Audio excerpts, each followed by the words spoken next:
Welcome to the ANEW Insight Podcast, empowering and inspiring your journey to optimal health. Hosted by Dr. Supatra Tovar, clinical psychologist, registered dietitian, fitness expert, and author of Deprogrammed Diet Culture. Rethink your relationship with food, heal your mind, and live a diet-free life. And Chantal Donnelly, physical therapist and author of Settled, How to Find Calm in a Stress-Inducing World. We follow our guests' journey to optimal health, providing you with the keys to unlock your own wellness path. Tune in and evolve with us. Hello and welcome to the ANEW Insight Podcast. I am Dr. Supatra Tovar, and sadly we do not have my co-host Chantal Donnelly with us today, but she is with us in spirit and we are carrying on in her honor. We are so honored and excited to have mindfulness expert, I want to say mindfulness guru, and award-winning author Donald Altman with us today. Thank you, Donald, for joining us. Hey, Supatra, it's great to be here and just to see you again. I know we've spoken before, and that was a lot of fun. Yeah. So it's good to be here. Yeah, we're doing a show swap, and I love it because I was on Donald's show, and it's amazing. And he agreed to come on mine, and that was, just made my whole month. So I'm going to read a little bit about Donald. He's amazing. Get ready for the bio of a century, and then we're going to get right into our questions. Donald Altman, MALPC, is an international mindfulness expert, psychotherapist, award-winning author, and former Buddhist monk who is known nationally and internationally for his acclaimed books, speaking, and workshops. He writes the Practical Mindfulness blog for Psychology Today and has authored over 15 books that have been translated into languages worldwide. His books have won several awards. The Mindfulness Toolbox won 2 national Ben Franklin Publishing Gold Awards as the best book in both the psychology and body, mind, spirit categories. Clearing Emotional Clutter was selected as one of the best spiritual books of 2016, while The Mindfulness Code was selected as one of the best spiritual books of 2010. Donald was featured as an expert in the Mindfulness movie and is profiled in the Living Spiritual Teachers Project. He has presented at international and national conferences, from the CFA Institute's International Conference to the Psychotherapy Network Symposium, one of the premier national conferences for those in the psychology and counseling fields. His mindful eating program, 12 Weeks to Mindful Eating, has been taught in the U.S., Canada, and Australia. He also has another one down the pipe, which I endorsed just recently, and we will talk about soon. Donald, you are amazing. You are a guru. Well, thank you. Thank you so much for being here. Okay. It's funny, as I was listening to you read that, I was thinking, if you stay with something long enough, you can really accomplish whatever you want. So it really shows if you're lucky to live a long life and you stay focused. And, the work you're doing, I just want to say, is wonderful. And your book, Deprogrammed Diet Culture, is fabulous. And I know it's going to be coming out very shortly. And I hope everybody gets a copy of that. Yeah, I think by the time we air your episode, it will have launched. And I am exceptionally Great. excited for it. And Donald also offered an endorsement for my book. And I got it, I fell on the floor. I was so honored and so excited to have somebody of your stature and caliber to endorse my book. So thank you so much, Donald. Well, it's my pleasure. Yeah. Yes. So let's get into our questions. I cannot wait to pick your brain. I've been wanting to do this for a long time. So you have been a very significant figure in the mindfulness community for so long. I really want to know about your inspiration story. What started you out in the mindfulness field? I know you were a Buddhist monk, but how did that, background shift all the way to where you are, an internationally recognized mindfulness expert? How did it all begin? Well, it was really a lot of curves. I couldn't have predicted it myself, Supatra. And I think it really, going into mindfulness, I have to credit my mindlessness for that. And, Ditto. and the suffering that I went through in life. I mean, we all have to deal with different pain and losses in life. And I had some repeating negative patterns that I was wondering, who brought this can of worms, right? Totally. And I was lucky I'd had some good therapists, but I also felt that I wanted to somehow look deeper within. And I had the occasion to meet, a friend had me meet uh, a Burmese monk who had come to this country in the late 70s and was a well-known teaching monk. And when I met him, I was just really touched by the sense of compassion and availability that he had. I mean, growing up on really what I'd have to call some of the mean streets of Chicago, as I did, Wow. I had never met anybody like this. And so I was really touched by it. And then when I went through another one of those painful patterns in my life, and I had the time to, uh, look more deeply, I thought, really need to go in. And I found out I could ordain as a monk with Uthilananda, and that was his name, the Venerable Uthilananda, as the Sayadaw, or the head of the monastery, which was a Burmese monastery in Southern California, just outside the San Bernardino Mountains. Uh, Wow. That's close to yeah. me.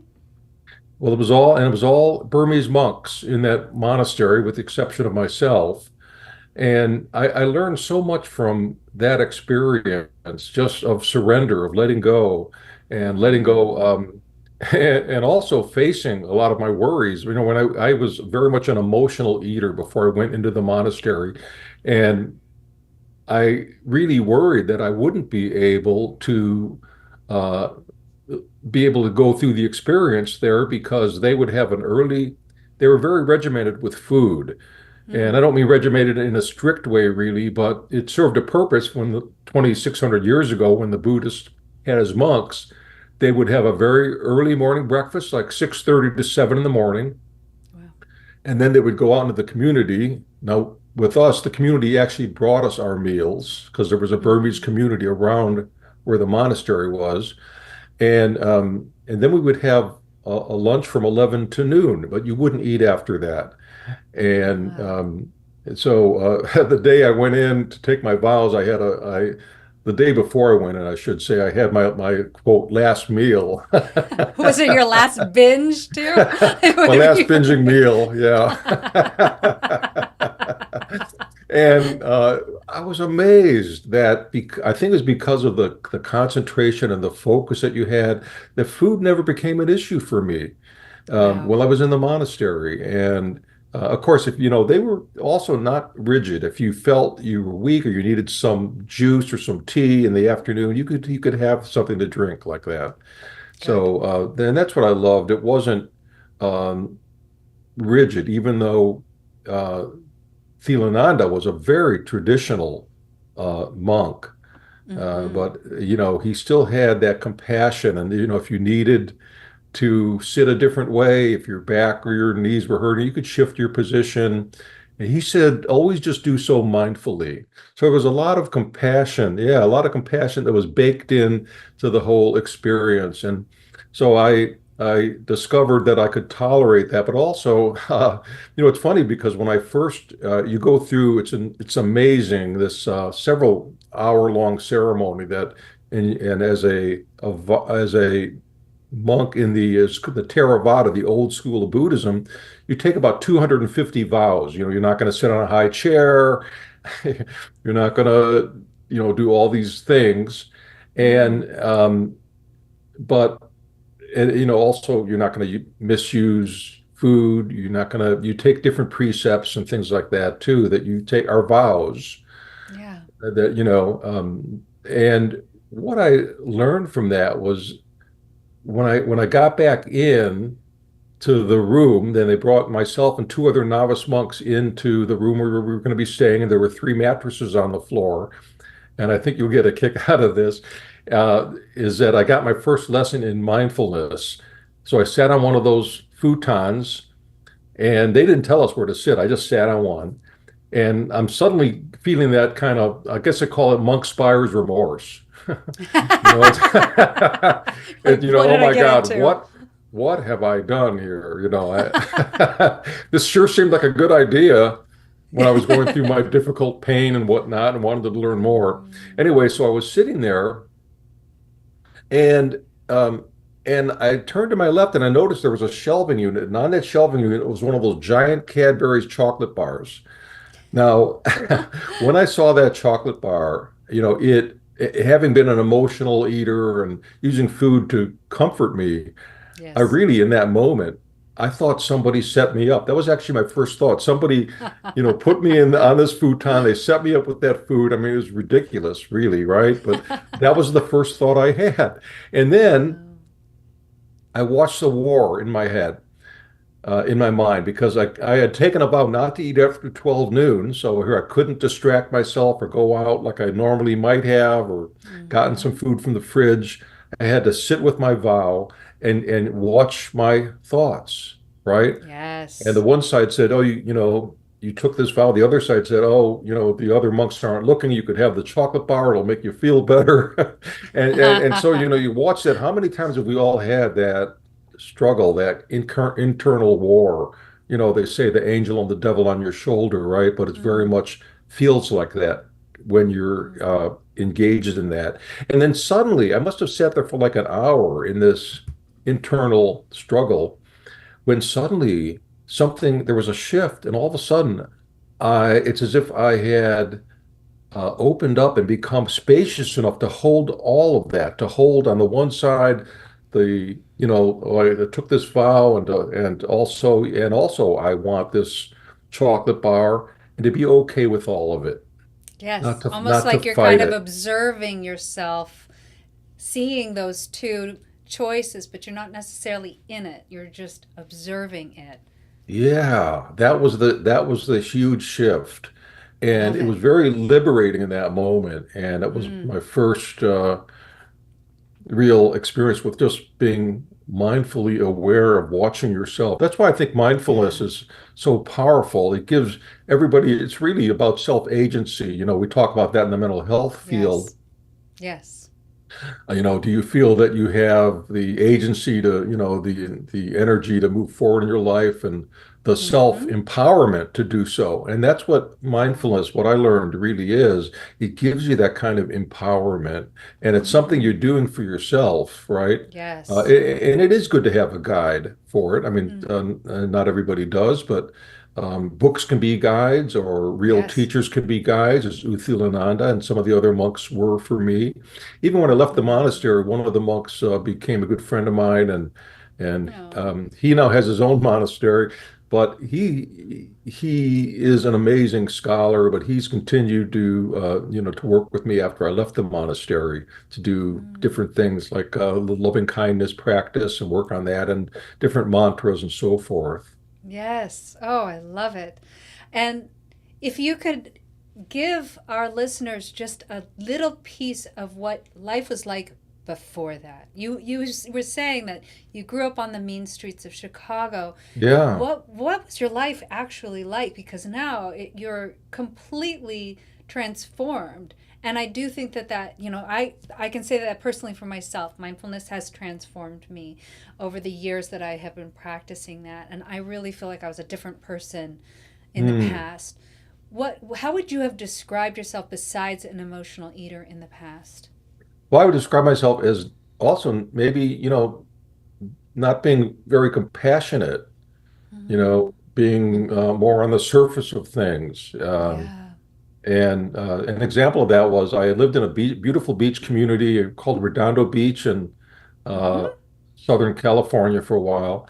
And I remember It's when I was by me as walking well. up, oh yeah, Mm-hmm. this is before I went into the monastery, and I can remember walking up to the grocery store that was it was a beautiful little community, so I could walk to the grocery store, and there was a homeless lady, very unkempt, and she had her shopping cart, and I remember it was like I didn't have compassion for her. I was like, oh, what she's kind of, this homeless person kind of messing up our beautiful community here. Right. After I went in the monastery, it's funny. I went back to Redondo after my monk experience, and when I saw her, I engaged her. I Yeah. felt for her, and then I learned her story, which was shocking to me. She had been living in Redondo just like I was. Her life fell apart for various reasons. She got divorced, lost a job, whatever. Before you knew it, she couldn't afford to stay there. Well, the area was still her home. And Wow. so, sometimes uh, it's an amazing shift that when we can move into compassion and, Yes. and loving kindness and understanding others instead of feeling like they're other than us, that we're all connected. Oh, I love it. And I love that you studied with Burmese monks. I actually went to Burma Oh, is and that went right? to, yes, several different temples and monasteries. And I recall very fondly a long conversation I had with this Buddhist monk. He just sat down next to my mom and my dad and me and just was like the Yeah. most open hearted, kind, compassionate person. Even as he was discussing all of the difficult political strife that Mm, they were having with the military and how the military had actually slaughtered monks, which was right. like unheard of to them. He still had compassion in his heart when he was speaking about that. And I was so impressed. So I think that there's something very kind and open hearted, especially about Buddhist monks, but monks, of course, in general. Tell us, though, how you went from being a monk and how did you transition to becoming a psychotherapist and then just the path that you've Yeah. taken today. I had been as working as a writer for many years, and Mm. I had, gosh, I even was one of the co-founders of one of the first internet comic strips. That was on America Online a long, long time ago. Wow. And actually, it's when that company kind of fell apart that I went through this um, period of pain that kind of pushed me into the monastery. So, Right. uh, but when I got out of the monastery, I started doing some workshops on spiritual eating, on the aspects of spiritual eating. It's funny because I can remember too sitting at the monk's table, and one time the monk said, "Well, we want you to sit opposite of Uthilananda." And he had written a book Mm. called The Four Foundations of Mindfulness, a wonderful book, really, which is the traditional Satipatthana, the four foundations of mindfulness as Mm. described by the Buddha. Mm-hmm. And so I thought, oh my God, I'm going to have to sit opposite him. I'm going to do something stupid. I'm going to eat Oh. mindlessly. But uh, eating with the monks, he was just being present. And then I felt more relaxed to just be present myself. And I found that even though we didn't speak at the table, and there were little signs up around the room that said "Noble Silence" in the Mm. dining area, uh, was that everybody was so attentive to one another. I mean, you might finish eating, and another monk would hold out a bowl of rice for you or whatever. And the community was presenting the food, which was very humbling to realize that. And that was we grow up in a culture where we think everything, we're so independent. But in reality, food helps us see the complete web of life into which we are Absolutely. a part, right? We can't Mm. really survive without the efforts of others.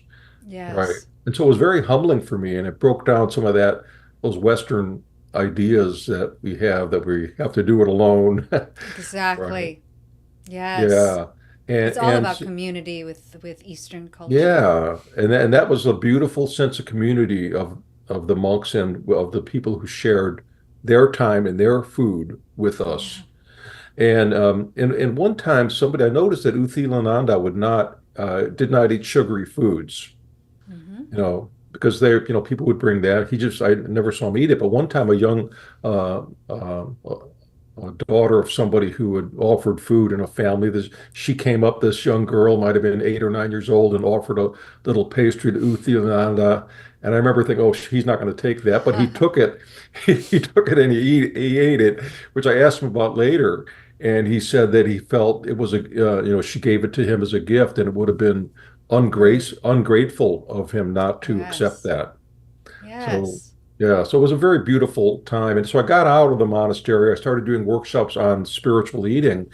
And sometimes at the end of a workshop, people would come up to me and talk to me about their experiences. But every now and then I get somebody who came up and practically in tears or distressed, who said, oh, I have this, and they, talk to me in a hushed tone.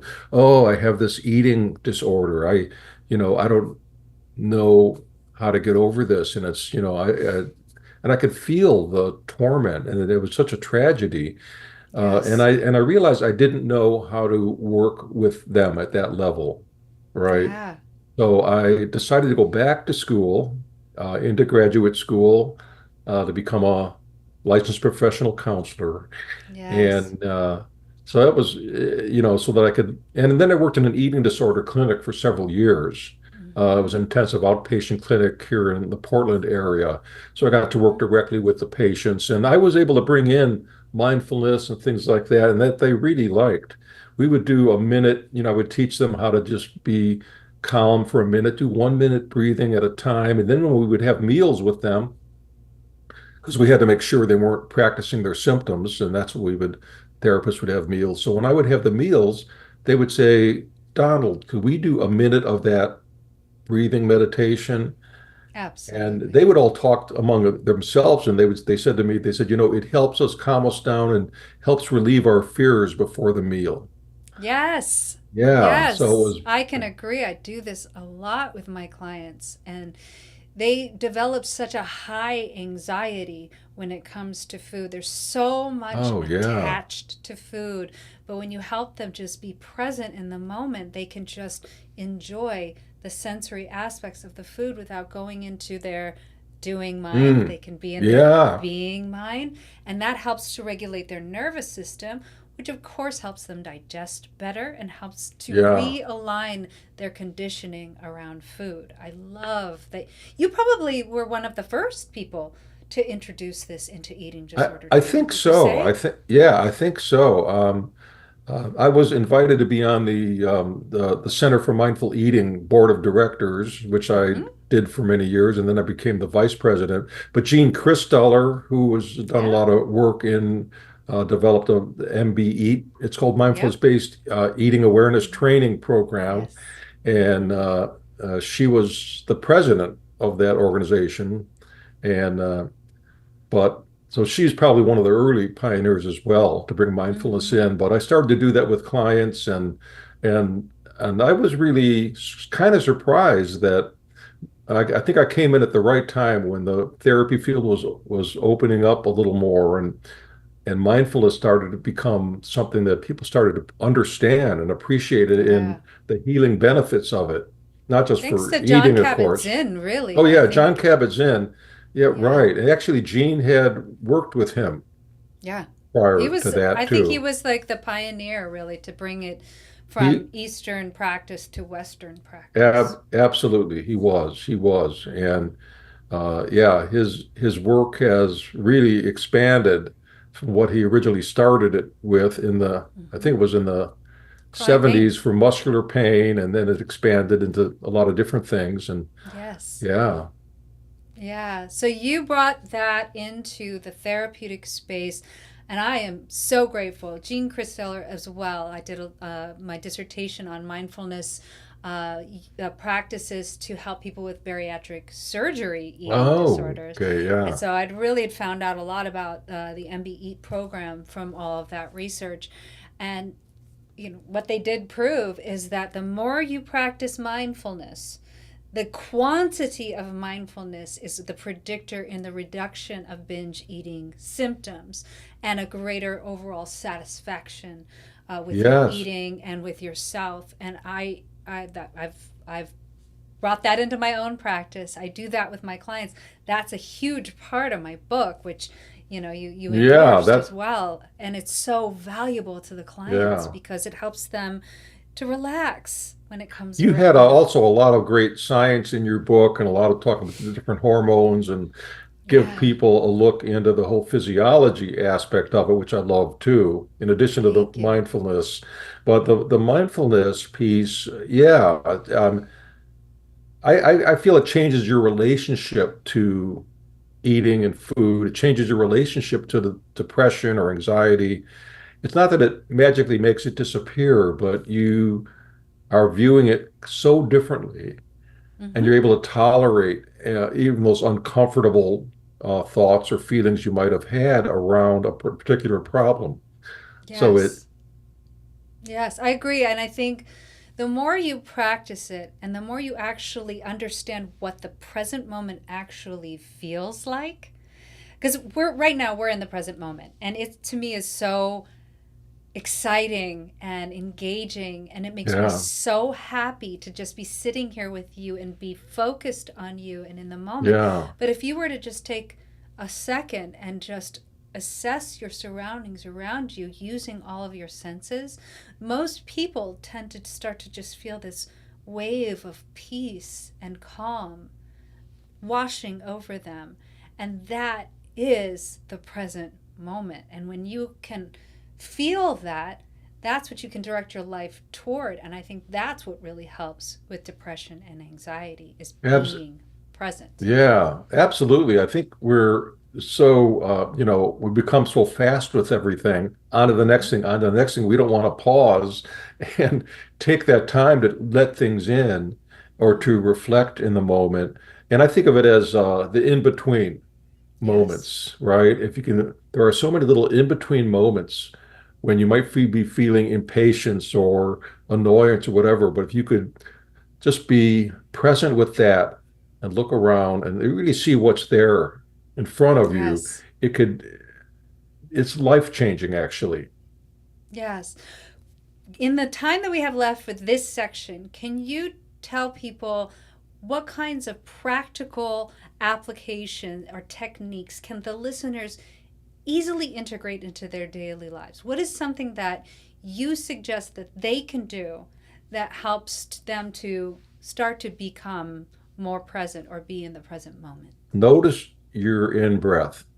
What does that feel like? Notice the out-breath. There's the breath mindfulness was called anapanasati, which is breathing in. I notice I'm breathing in, breathing out. I notice I'm breathing out. Um, if it's a long breath, know if it's a long breath, or if it's a Mm-hmm. short breath, just know if that's a short breath. So this is bringing you into the body, right? Is bringing your focus on really um, the most vital thing we have is our breath. It's the first Mm-hmm. thing we do, really, when we come into this life. And just to notice that breath. So it's embodying you. And it's also concentrating your mind by focusing on it, by watching it. You're actually building up what I like to say, skill power. And focus and concentration is one of them, especially in the distractible world that we're living in nowadays when we're, Yeah. our phones are pinging us all the time and pop-up windows are coming up on our computers and Mm-hmm. everything's distracting us. So others are trying to grab your attention, but our precious attention is one of the most valuable things we have, right? Yes. And there are hundreds of algorithms that are layered together in so many different programs to try to grab our attention and it actually make us more passive. And the thing about Mm-hmm. mindfulness is it can help us become more creative and self-directed. Yes. And I think that's one of the valuable things. But in answer to your question, I think just taking a breath, noticing your posture, Mm-hmm. just noticing your body. How are your feet touching the floor right now? If you're sitting in a chair, what's the position? Yes. Where are you touching a chair? The position of your legs, your knees, your elbows, your head. But just becoming aware of all of that can be very Yes. helpful. Oh, I agree. I say this to my clients all the time. I say, the mind can be a jerk, but the body really loves you. And what I mean by that is that we're so stuck in our heads all the time. We're always thinking, we're ruminating about the past or we're worrying about the Yeah. future. But when you actually get into your body, that tells you everything Oh about yeah. yourself. And when you connect the body to the mind, that's when I think you see the real power and the real magic happen, especially when it comes to mindful eating. A lot of people, they'll eat really fast, they'll eat distracted, they'll eat mindlessly, they'll have the TV on, they'll be doom scrolling. They're not in their body. And when they are in their body, your body tells you everything. It tells you when you're hungry. It tells you when you're no longer hungry. It tells you when you're tired. And we need to start to listen to that more than we're listening to whatever it is the chatter up here. Like, oh, I'm going to get fat from this, or this is going to cause X, Y, and Z. It's like, no, your body will tell you what it wants to eat. It will tell you, how much it wants to eat. How much, yeah. It'll tell you, okay, especially when you go slow, okay, I think I'm almost done. It'll tell you, that's too many potato chips. My mouth doesn't feel good, right? And so that's why you don't have to restrict yourself. You don't need to diet, which of course is, it always leads to failure. And it goes against the body's natural systems. So when you become in harmony with your body, that's when you just naturally lose weight. You don't even have to think about it. And you're in harmony with your body. You're working with your body. I love that you have brought this especially to the disordered eating and eating disordered world. We're going to get into more of that and talk about your new book, which is amazing and awesome, of course. But we are out of time for this half of the episode. I can't believe it. Yeah, I can't believe it went by so fast. I know, but we will be coming back next week, everybody, for the second half of this amazing interview with mindfulness guru, Donald Altman. You guys, we are so lucky to have him here with us. So be sure to tune in next week. Thank you so much, Donald. Thank you. Thanks for tuning into the ANEW Insight Podcast. Please remember, the content shared on this podcast is for entertainment purposes only and does not constitute medical advice. You can find us anywhere podcasts are streaming, on YouTube at my.anew.insight and at anew-insight.com under the ANEW Insight Podcast tab. Follow us on our socials at my.anew.insight on Facebook, Instagram, TikTok, and Threads for more updates. Tune in next time and evolve with us.